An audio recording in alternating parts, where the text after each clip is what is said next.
فاشتة كاجو بتعمل ايه بالله عليك؟ بصوا بقى يا جدعان، لقيت محمد يا جدعان البدله الزرقاء دي ولكن لبسه، قلت له يا عم انت مش بتستخدمه، سيبني بايس ونستنفع. يا ابني اللبس كبير عليك، نستنفع ايه؟ يا عم هو انت بتبيع؟ يا عم طلع ترند الفتره ديت يا جدعان، مش عارف اقفل البتاع دي. يا ادهم اوفر سايز بس مش المقاس ده. بصوا يا جدعان ده لبسي. طب بصوا يا جدعان هيبقى كبير قوي عليك. انت ظابط طيب بصوا ده يا جدعان جامد عليا قوي. بصوا وانتوا قولوا لي رايكم، ويا جدعان اكتبوا لي في الكومنتات اللي ده ايه. طب بالله عليكم يا جدعان لو حلو اكتبوا في الكومنتات. رايكم بالله عليكم اللبس كبير عليه ولا لا؟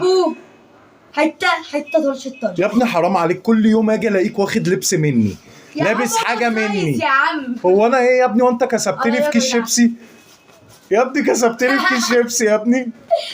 كبير والله يا عم وربنا ما كبير. انت ليه باصص لي؟ عاوزني اقول لك يعني ايه رايي؟ قول لي حلو يعني ممكن الجاكيت ده شغال شويه. ايوه ده شغال. طب قيس الاصفر كده وريه لهم. اجمد بكتير يا ابني بصوا بقى يا جدعان بصوا بقى يا جدعان الاصفر. يا جدعان هيجنني اقسم برب العزه الولد ده. الولد ده انا لو قعدت معاه اسبوع كمان هتجن والله. عيب عليك يا عم. بصوا يا جدعان، مش اي حاجه، اكتبوا لنا يا جدعان في الكومنتات. والنبي يا جدعان عشان ما يزعلش اكتبوا رايكم بصراحه. اكتبوا رايكم في الجاكيت كبير عليه ولا لا؟ مش كبير ولا حاجه لسه. وبعدين انت هتلبس بدله هتروح بيها فين هاد؟